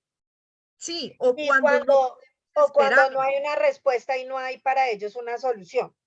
Sí, o cuando la respuesta se va a demorar más de lo que tú puedes esperar. ¿Recuerdas el caso que analizábamos en clase de la lideresa? La lideresa no puede esperar 6 meses a que le hagan un estudio de seguridad porque mientras tanto la matan. Entonces el procedimiento está en trámite, no está pausado, está en trámite, pero se demora 6 meses. Mientras tanto la matan. Entonces ella le dice al juez, mira, sáltate y dale la orden de una vez. Al menos que me protejan mientras ellos hacen el estudio de seguridad. O sea, mientras duran los 6 meses del estudio. Por eso es transitorio, porque es mientras se está haciendo el procedimiento normal. En la tutela, que no se hace como transitoria, el fallo del juez no es por un tiempo, no es mientras pasa otra cosa, sino la decisión es definitiva y para siempre. ¿Listo? Ok, ya. ¿Seguro, doctora Claudia? Sí, ya me queda un poco más claro. No te veo convencida, pero bueno. ¿Listo? Pues la verdad, profe, yo lo vi más por el lado del tipo de enfermedad, porque no es igual una enfermedad normal a una enfermedad ya, digamos que degenerativa o una enfermedad terminal o Pero una ese mismo enfermedad argumento que no estás curable. utilizando, ese mismo argumento que estás utilizando te sirve para una medida provisional, en cualquiera de las dos. Y con cualquiera de las dos te lo van a dar menos de 24 horas. Con la medida provisional. ¿Listo? Ese mismo argumento. Es que eso es donde yo veo que están confundidos, en la medida provisional y en la acreditación del perjuicio irremediable. Porque, ojo, en las dos la cosa es bastante grave, tanto en la medida provisional como en la de mecanismo transitorio para evitar perjuicio irremediable. Pero es que si tú no pides medida provisional, así interpongas tutela como mecanismo transitorio para evitar perjuicio irremediable, la tutela se va a demorar 10 días. O sea, el término es el mismo. No estamos haciendo nada más urgente, lo que estamos solamente es evitando que el juez de una vez te diga no procede y al menos la estudie de fondo. Eso es lo que busca el mecanismo transitorio para evitar perjuicio irremediable. Eso es lo que busca, que el juez no la niegue de una, sino que al menos se tome el tiempo para estudiarla. ¿Listo? pero no te están diciendo que en menos de 2 horas o 3 horas te van a entregar el medicamento, porque la interpusiste como mecanismo transitorio para evitar perjuicio irremediable, ¿no? Tienes que pedir medida provisional y si no, no te la van a dar. Salvo que sea un juez acucioso y ordene de oficio la medida provisional. Ok, ¿Listo, doctora Claudia? vale. Ah, Ok. listo. Y a ver, más preguntas por acá. No, no hay. Listo, doctores. Igual, tranquila, doctora Claudia, que bajo ese presupuesto yo ya les dije que relajados porque no les voy a dar tan duro con la clase de tutela. O sea, no es que si tú me colocaste como mecanismo transitorio automáticamente ya perdiste el examen, no. Obviamente reviso los argumentos y lo que tú me estás diciendo es cierto y podría presentarse, pero lo más seguro es que el juez va a decir, ¿y para qué hiciste toda esta vaina si es evidente que no tienes otro mecanismo de defensa? O sea, podrías haberla interpuesto normalita. ¿Mm? Doctora Stephanie. Ah, ok, yo también tenía esa duda, yo estaba igual que la doctora. O sea que digamos donde Sumar se hubiera puesto en el ejemplo, o bueno, como en el caso, que si se necesitaba, o sea, mejor dicho, que en 2 días necesitaba tomar ese medicamento. Entonces, ahí si hubiéramos puesto No se medida escucha, No no se se entiende, escucha, ¿no? no se entiende nada. que necesita el medicamento. Doctora Stephanie, si me estás oyendo, algo pasa con tu internet, está fluctuando porque no te entendemos. Se oye muy entrecortado. Si quieres, sal y vuelves a entrar y yo te vuelvo a dar el uso de la palabra, ¿vale? Si me estás oyendo. Doctora Diana López. Doc, después de escuchar todos los argumentos con mi compañero, nosotros encontramos ese día un término que es tutela integral. Y decía efectivamente cuando buscamos su definición, pues que el principio de integralidad se refería a la autorización, entrega de medicamentos y procedimientos a los que las personas tenían derecho, acudiendo al principio de inmediatez y bla, bla, bla, bla, bla. ¿Tú me puedes, por favor, decir si aquí aplicaría o cuál es la definición de esa tutela en realidad? Que ahora sí que No te preocupes. La tutela integral es un término acuñado para decir el tratamiento integral. Realmente se refiere a eso.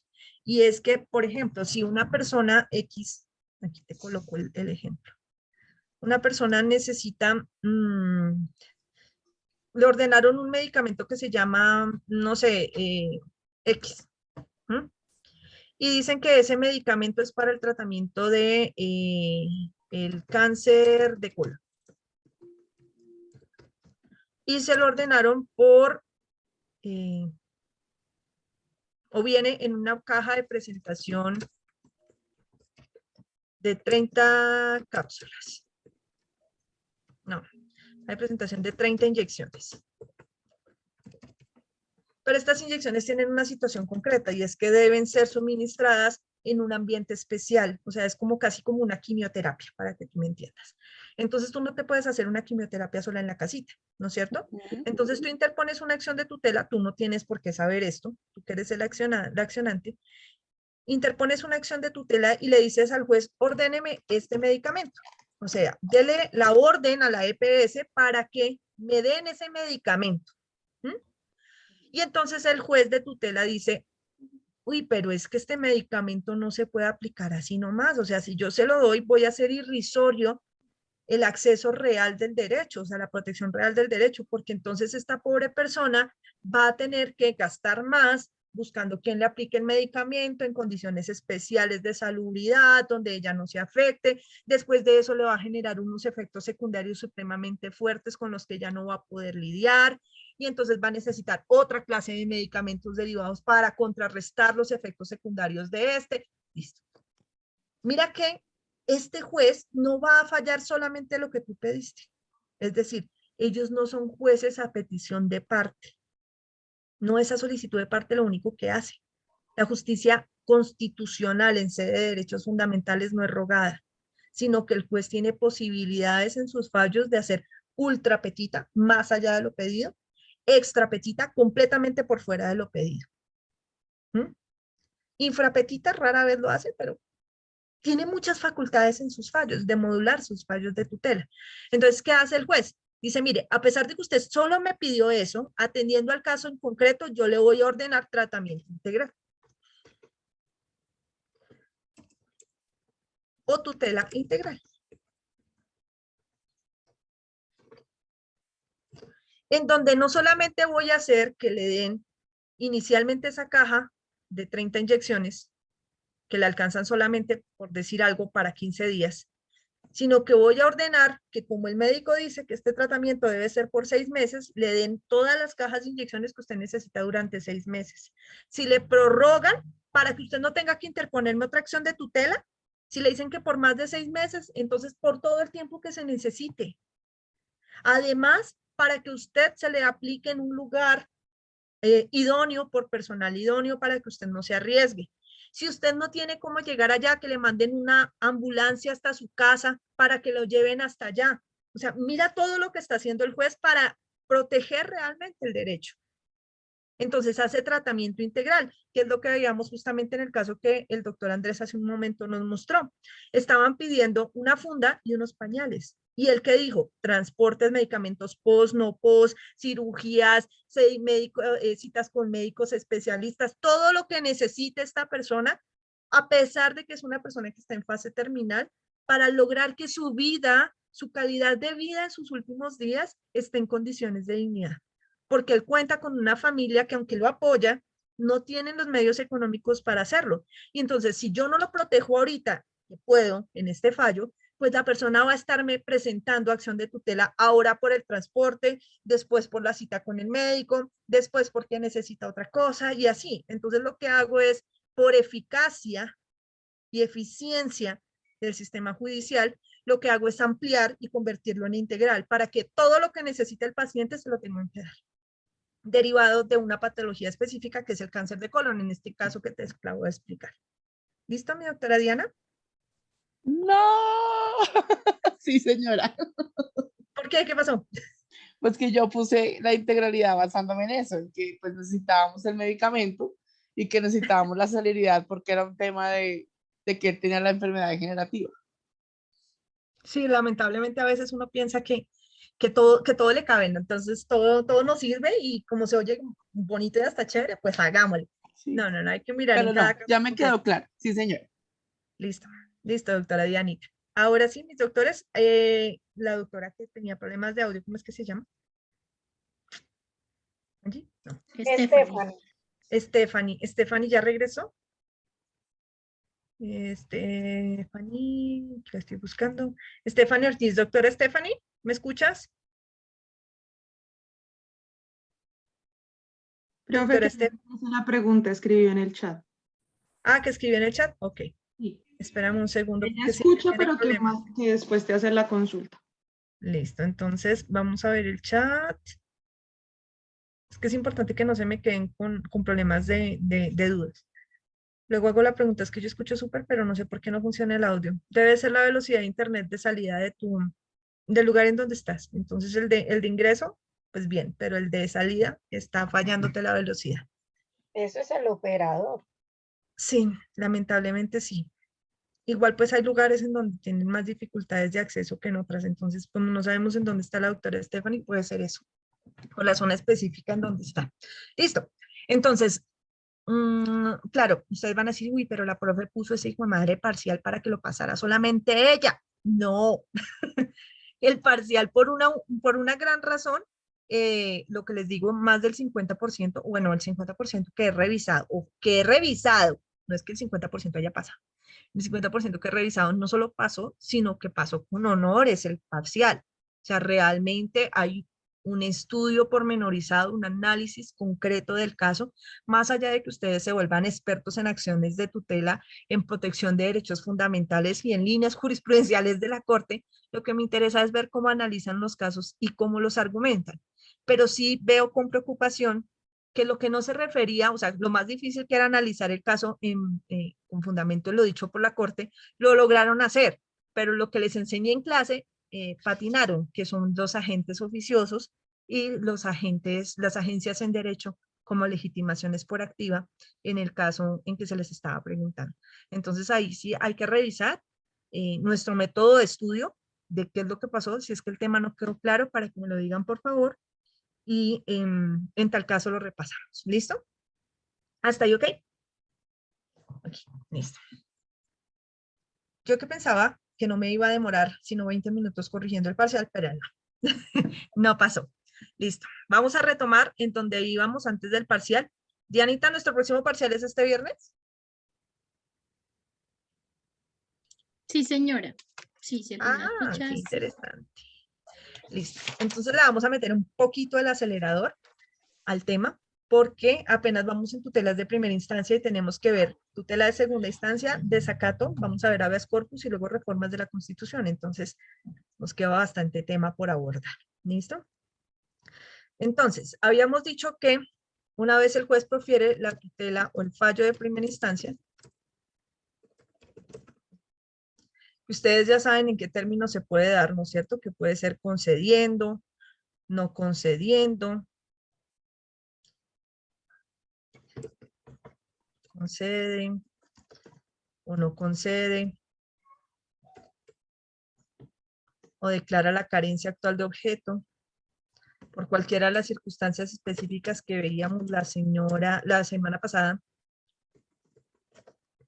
que se refieren al daño consumado, al hecho superado, al daño consumado y a la circunstancia o hecho sobreviniente, que aquí no les voy a colocar por efectos de espacio, además porque estamos solamente recapitulando para efectos de que nos ubiquemos en donde quedamos. En cualquiera de los tres casos, el accionante, es decir, la persona que interpone la acción de tutela, o el accionado, tienen la facultad, o sea, si quieren, si no están de acuerdo con la decisión, así les sea favorable. A veces uno dice, pero si usted ganó, ¿por qué está impugnando? Por alguna razón, algo le faltó al juez. ¿Listo? Y las personas están en ese derecho. Entonces, cualquiera de ellos puede impugnar el fallo. Impugnar el fallo. ¿En cuánto tiempo? Esta impugnación del fallo se da dentro de los 3 días siguientes. ¿Pero a los qué? A la notificación del fallo, no a la expedición del fallo, no a la fecha del fallo. Y en esto es donde a veces uno suele enredarse más, porque o corre a impugnar antes de tiempo, bueno, que no estaría tan mal, o impugna muy tarde. Y entonces el término está vencido y ya no pudo impugnar. ¿Listo? A veces las partes dentro de la acción de tutela, que son el accionante y el accionado, es decir, el accionante, que es la persona que interpone la tutela, y el accionado o los accionados, que son las personas contra las que se dirige la acción de tutela, están notificadas en fechas diferentes. Por ejemplo, supongamos que el viernes salió un fallo, el viernes era 4 de marzo. Supongamos que el viernes salió un fallo de un juez de tutela. No importa qué decisión tomó el juez, pero salió el fallo. 4 de marzo sale el fallo de primera instancia. Pregunta. ¿Hasta cuándo lo pueden impugnar? Profe, sería hasta el miércoles. Hasta el 9. Lunes, martes, Hasta el miércoles. 9. Aún no lo han notificado. No, toca esperar la notificación.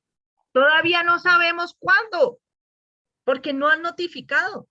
¿Es que acaso los accionantes y los accionados están ahí al pie del juez esperando a ver si los notifican? No sabemos. Necesitamos saber cuándo fueron notificadas las partes para empezar a contar el término. Solamente nos dijeron que el fallo salió el 4 de marzo, no nos han dicho que lo han notificado. ¿Listo? Ahora, vamos a suponer que al accionante, aquí en nuestro ejemplo, al accionante, se lo notificaron por correo electrónico el mismo 4 de marzo. ¿Listo? Por ahí no hubo problema. Pero resulta que al accionado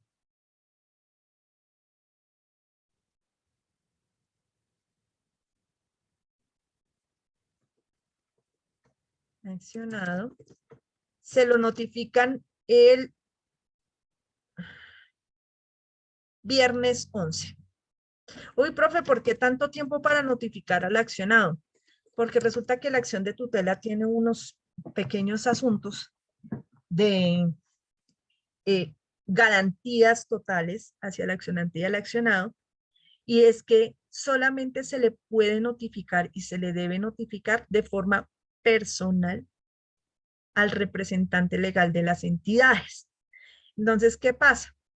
Cuando estamos hablando de entidades, supongamos que en el caso que tuvimos en el parcial, en la EPS Matasanos, pues el representante legal, que es el presidente de la EPS o el gerente de la EPS, pues el tipo no está parado en la puerta de la EPS esperando que venga un notificador a decirle, venga, tome, fírmeme acá. No. Eso ingresa a una ventanilla de recepción de correspondencia, luego lo suben en donde clasifican la correspondencia y allá lo empiezan a repartir al que le corresponde.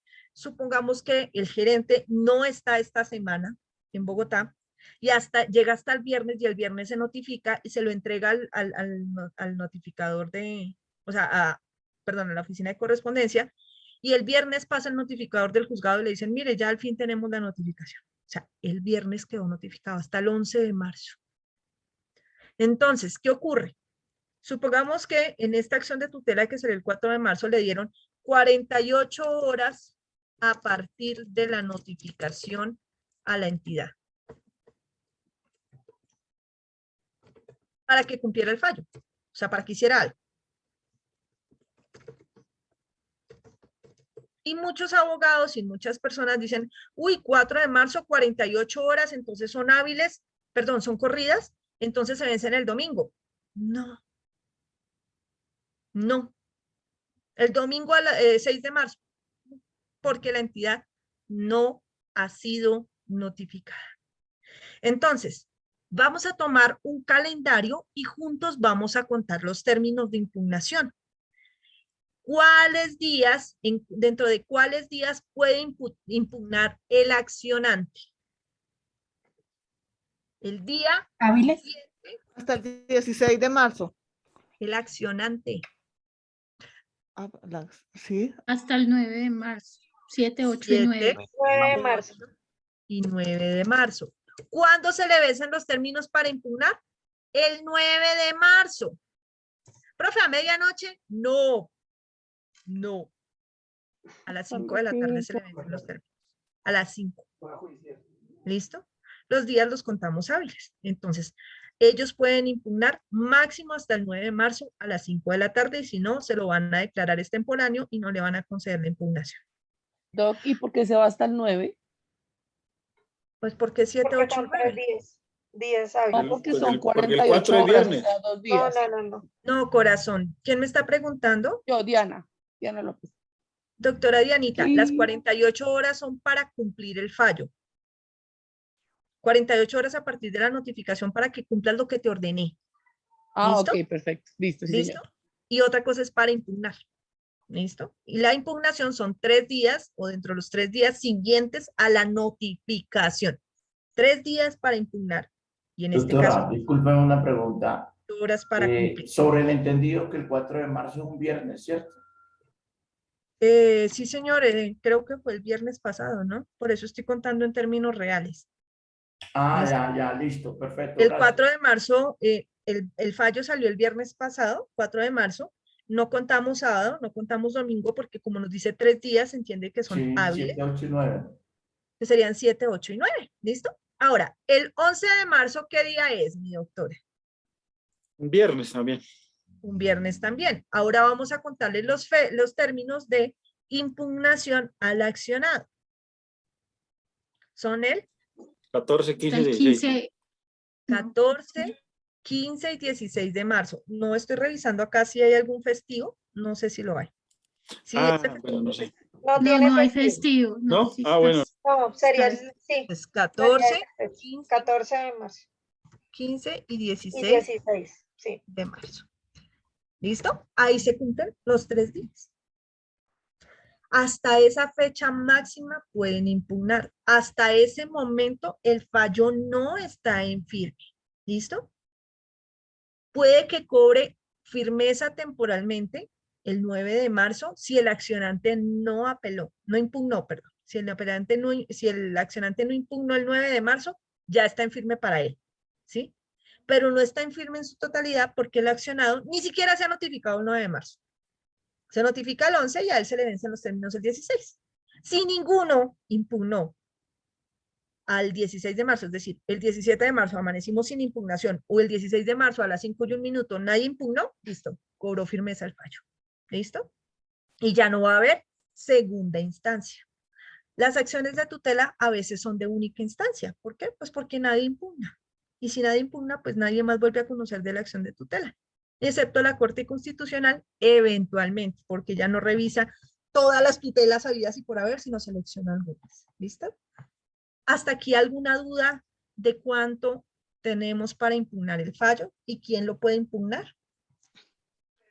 ¿Listo, Profe, una doctor? pregunta. No, profe, una pregunta.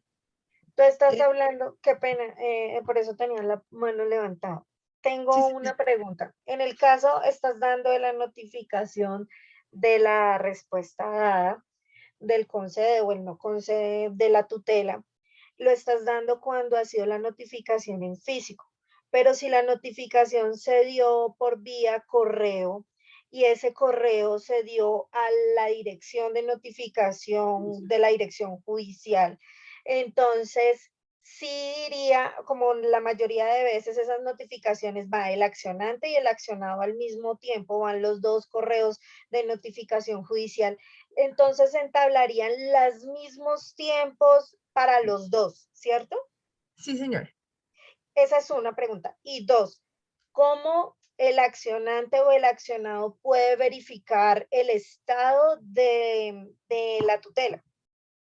Primero, pues ahora que estamos virtual, se puede comunicar directamente con el juzgado de primera instancia a través del correo electrónico, el número de teléfono, el WhatsApp, de lo que sea, y le dice, mire, yo necesito saber si ya llegó la notificación al accionado. Y en tal caso, ¿cuándo lo notificaron? Para contar los términos. Ellos pueden emitir un soporte del día en que fue notificado el accionado. Ellos te dan la razón y tú le dices, ok, si fue tal día, usted me puede regalar la constancia del notificador o del correo electrónico, lo que sea, y te lo dan y ya. ¿Listo? Listo. Esa era una Para pregunta. que tú cuentes las 48 horas. ¿Para qué cuentas las 48 horas? Porque si la entidad fue notificada, en este caso específico, mi doctora Claudia, si fue notificada el 11 de marzo, las 48 horas no se le vencen el 15, se le vencen el 13. ¿Listo? ¿Por qué? Porque como son horas, son hábiles. Entonces, a pesar de que el viernes 11 de marzo se le notificó, tiene máximo hasta el domingo 13 de marzo para cumplir la orden del juez, para cumplirla, que son estas 48 horas que le dieron acá. A ver. ¿Listo? Okay. Esa es estas una 48 horas. ¿Listo? Y tengo otra pregunta al respecto. ¿Es obligación del juzgado notificar cuando el accionado ha impugnado la tutela?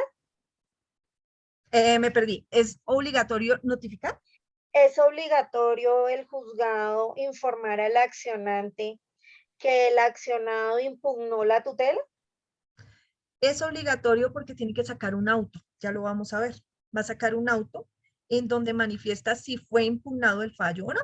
Y se lo comunica, no se lo notifica porque son situaciones diferentes. Ustedes las vieron en derecho administrativo, las diferencias entre notificación, comunicación y publicación de las decisiones. Son distintos los efectos. Entonces, en este caso, el auto no se notifica, sino que se comunica a todas las partes dentro de la acción de tutela para que sepan que está en trámite el recurso de impugnación. ¿Listo? Okay. Y si transcurridas las 48 horas de la notificación y el fallo fue un concede y no se dio efectivo, ¿dónde se puede colocar, digamos que cuál es el paso a seguir para que se haga efectivo el concede? ¿Voy para allá? Ah, bueno, ok. Listo. Dianita, señora.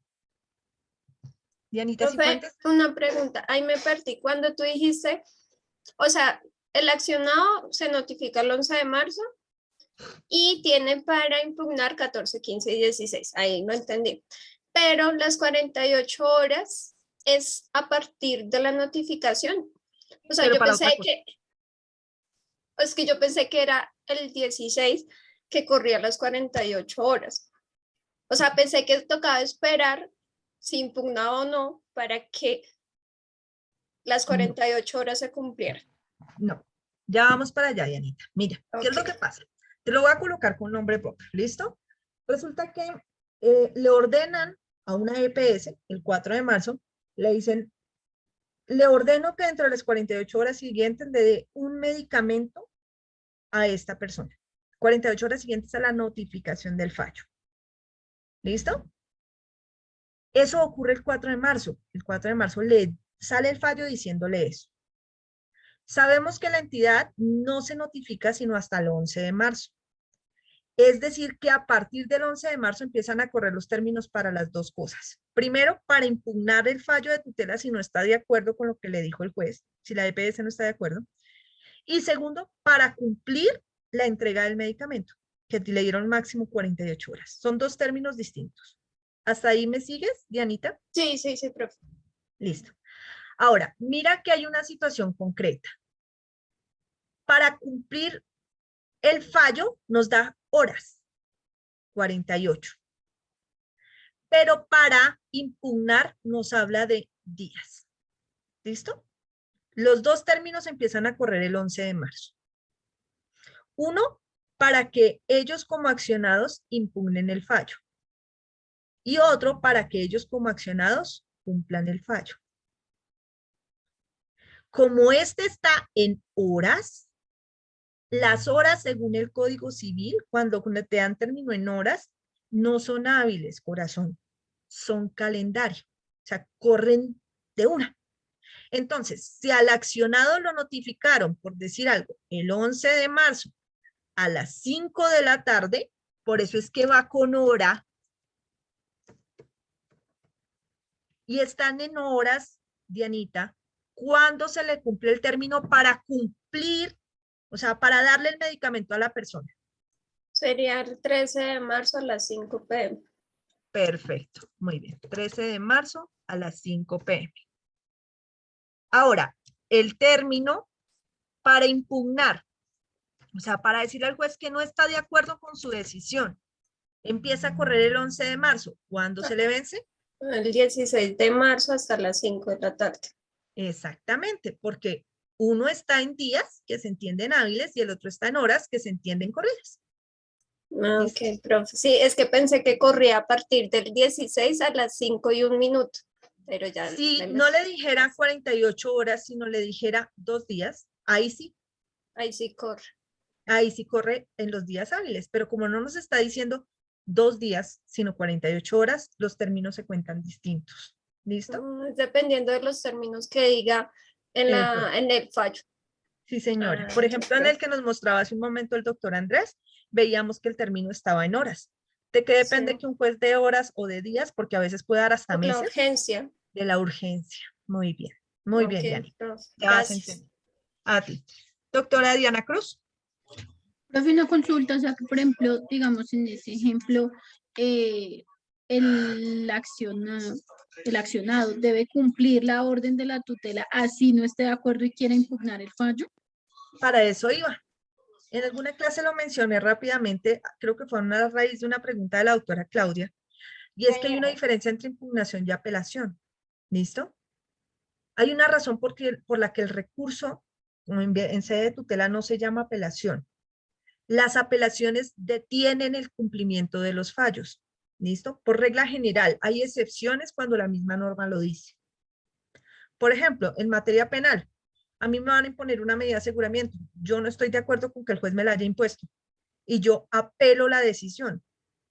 En ese caso específico, la apelación no detiene el cumplimiento de la medida. O sea, a mí me llevan preso y espero el recurso de la medida de aseguramiento después, pero preso. ¿Listo? Pero hay algunos casos, en algunas circunstancias, que es la mayoría, que es una regla general, en que la apelación detiene los cumplimientos del fallo. Recuerden que cuando nosotros veíamos la forma como fue establecida en la Constitución de 1991 la acción de tutela, decíamos que una de las características especiales era que la acción de tutela o acción de amparo había sido constituida por bloque de constitucionalidad a nivel internacional como una acción prevalente para defensa de los derechos humanos en cualquier circunstancia. Imagínate que tengamos una tutela o un mecanismo de esa idoneidad y que después de lograr la protección, simplemente porque la parte dice apelo, se detenga todo el cumplimiento. Y mientras deciden, la persona pues ve con sus recursos que sus derechos naturales, sus derechos fundamentales se están vulnerando. Imagínate, no le conceden un medicamento, tiene que acceder a una acción de tutela. Finalmente le conceden la tutela y le dicen que tiene 48 horas y ahora le dicen que no porque el señor impugnó. Entonces, mientras tanto, la persona se muere. Entonces, estés o no estés de acuerdo como accionado, si te dieron una orden en fallo de tutela y así tú hayas interpuesto el recurso de impugnación, tienes que cumplir. Y en el término que el juez te dijo. De lo contrario, te estás exponiendo a dos clases de sanciones. Una, la sanción por desacato, que incluye multa y arresto. Y la segunda, una sanción de carácter penal. No, la segunda y la tercera. Una sanción de carácter penal por fraude o a resolución judicial, porque estás desconociendo un fallo directo de un juez, que implica una pena supremamente alta y más porque eres servidor público. Y la tercera, causal de sanción disciplinaria por falta gravísima. O sea, a todo eso te expones por no cumplir un fallo. ¿Listo? A todo eso te expones. Entonces, simplemente tú impugnas, pero a la vez cumples. ¿Listo? Listo, profe, gracias. Doctora Mónica. Profe, una pregunta. ¿Hay algún término o hay de tiempo o hay alguna forma, por ejemplo, cuando se va a notificar a un representante legal y no sé, el señor está en un recorrido por el mundo, en reuniones o en algo así, ¿existe un término o existe otra instancia para notificarlo para que no se extienda tanto el tiempo? Es muy fácil ahora con las entidades de carácter público porque, como decía la doctora Claudia hace un momento, tienen un correo especial, un sitio de notificaciones virtuales para notificaciones judiciales. Entonces, esté o no esté el representante legal, de forma automática, si ingresa en ese buzón, queda notificada la entidad. ¿Listo? Ok, pero, o sea, cuando es en físico, el tema es que ya en problema- físico entonces no se tiene en cuenta.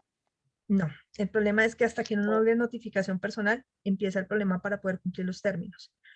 Eso se da sobre todo cuando estamos frente a personas naturales, porque la acción de tutela también procede frente a personas naturales o a personas de derecho privado. Entonces, rara vez una entidad de carácter privado, una empresa privada o incluso un particular, tienen un correo especial para notificaciones judiciales que le genera automáticamente envío al juzgado diciéndole ya quede notificado. Eso no lo hace. Y entonces el juzgado tiene que recurrir a la forma tradicional de notificación. Y eso es uno de los problemas más grandes que presenta la acción de tutela, porque entonces esa urgencia y esa idoneidad en la velocidad para proteger el derecho fundamental queda en nada. Ahorita vamos a ver que a medida que vamos avanzando, cada vez sirve para menos la tutela, pero ahí es una de las razones por las cuales se puede generar un problema para notificar y para empezar a contar estos términos.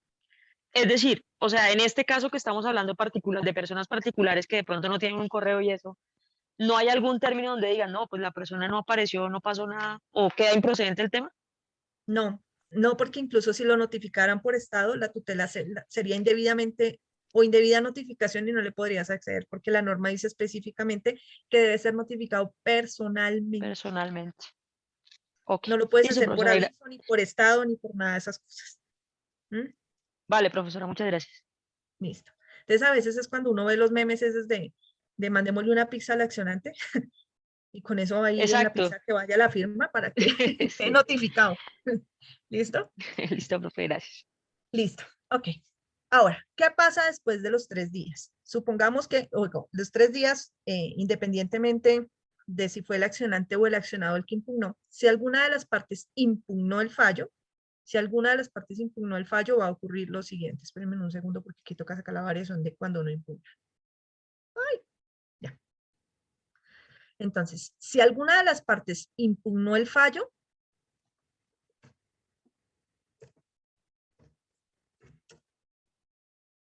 dentro de los 3 días siguientes, ay, no me va a caber acá, así ya.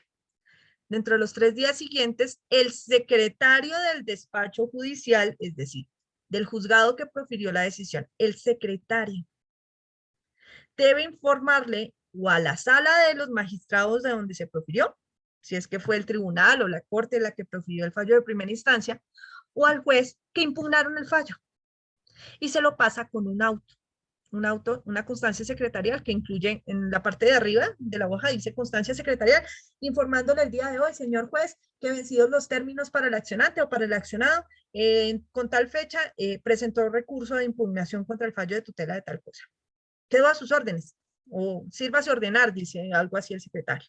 Inmediatamente abajo de la hojita aparece el encabezado del juzgado y es el juez dando la orden, diciendo, visto el anterior informe secretarial, o sea, lo que me acaba de contar el secretario o secretaria, y estando en términos, revisado los términos que efectivamente la impugnación se presentó en el término que se podía o se tenía que presentar, se concede la impugnación.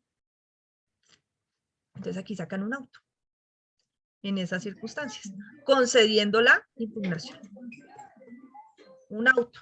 Y ese auto concede la impugnación.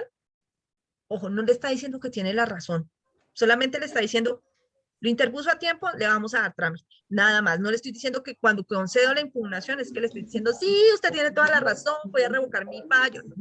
Solamente le está diciendo que le va a dar trámite. Entonces, concede la impugnación, concede el recurso.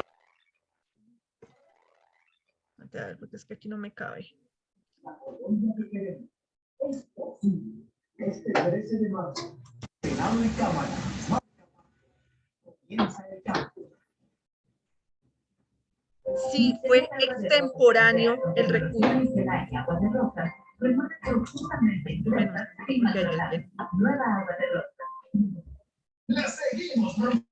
Ya. Era el doctor Aldemar Garzón que estaba por allá escuchando radio todo contento. Concede el recurso, eventualmente, si fue presentado.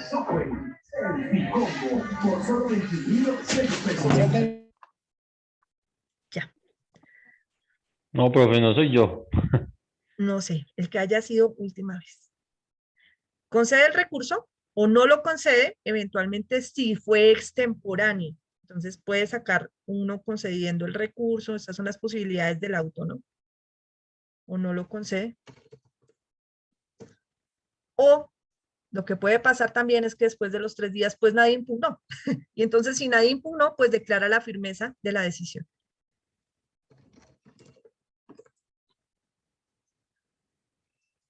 ¿Esa firmeza la notifica? Todo lo comunica, no lo notifica. Lo único que, bueno, que notificaría sería la de no conceder. ¿Por qué? Porque contra ese procede recurso de reposición, por no conceder el auto, por no conceder el recurso por extemporáneo. Es el único que notifica y el único que podría interponer el recurso obviamente sería la persona que interpuso o la parte que interpuso el recurso. Entonces, por ejemplo, yo lo radiqué, yo es que soy el accionado, lo radiqué el 16 de marzo a las 5:01. Y el juez me dice, se lo declaro extemporáneo por 1 minuto. ¿Lo puede hacer? Claro que lo hace. Es exceso de ritualidad procesal, pero lo hace. Y entonces yo veo que me están declarando, no me conceden el recurso porque me lo declararon extemporáneo, y yo no estoy de acuerdo con esa decisión porque le digo, señor juez, es que en mi computador, como le pasó a varios de ustedes, en mi computador faltaba 1 minuto cuando la profe dijo que no recibía más. Entonces yo lo radiqué en el minuto que era. Solamente que su juzgado allá tiene adelantado 1 minuto el reloj. Y pues le adjunto copia de que mire el pantallazo, mire a la hora que lo enviaran las 5. No entiendo por qué allá llegó a las 5:01, no sé. Y fue por correo electrónico. Y entonces interpongo el recurso y en ese caso pues ellos o modifican la decisión y me conceden el recurso o definitivamente dicen que no y ya veré yo qué hago, ¿listo? Ya después veremos qué puede hacer. Pero, ojo, esto es lo que puede hacer dentro del auto. O sea, después de que se impugna el fallo, puede en un auto conceder el recurso o no conceder. Aquí, pues dejemos esto que declara firmeza, aquí, declara firmeza, pues cuando nadie lo impugna.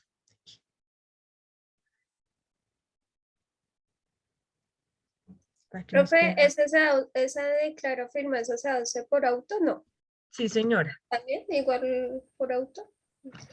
Además, porque aquí va a pasar la siguiente vertiente. O sea, impugnen o no impugnen el fallo en el mismo auto, el juez va a disponer no solamente que si alguien lo impugnó en el término debido, se conceda el recurso ante el inmediato superior jerárquico del juez. Entonces, si fue un juez municipal, le toca al del circuito. Si fue un juez del circuito, le toca al tribunal. Si fue el tribunal, le toca a la corte. Y si fue la corte, le toca atrás a la de la corte. ¿Listo?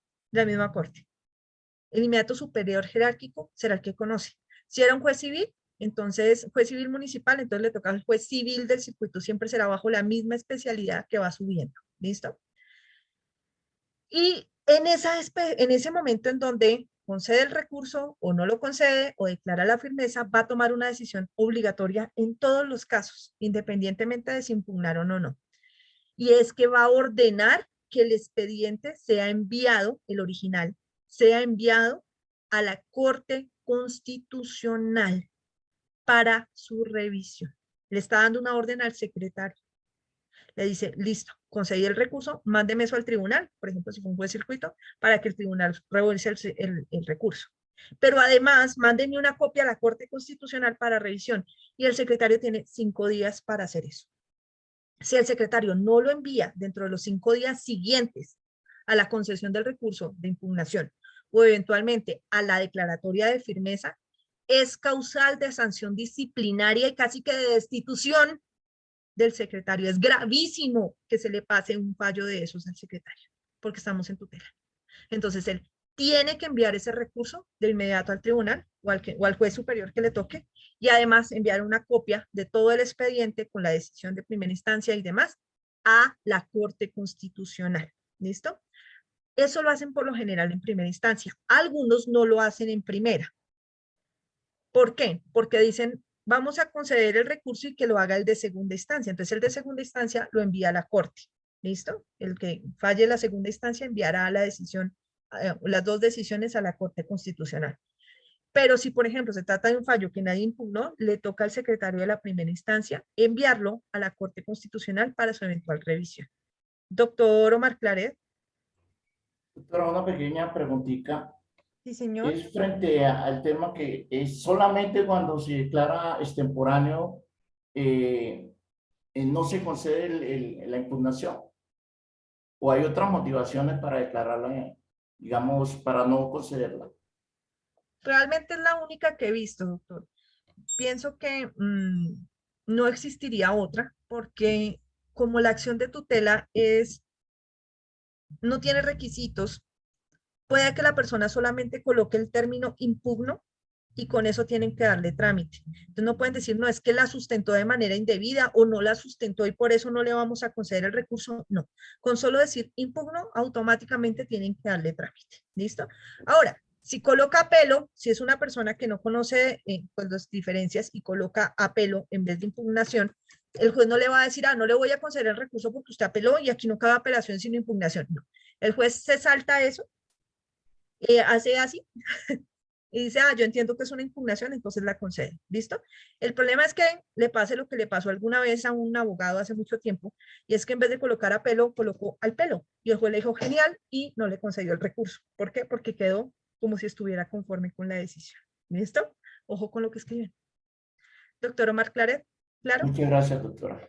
Listo. Ok, chicos. Ojo con el al pelo, ¿no? Listo, vamos a parar ahí. Y mañana continuamos ahora con el trámite ante la Corte Constitucional para la eventual revisión y a su vez iniciamos el incidente por el incumplimiento del fallo con miras a eventual sanción por desacato, que es cuando, por ejemplo, en este caso que acabamos de ver, se pasaron las 48 horas después de la notificación y el accionado no cumplió.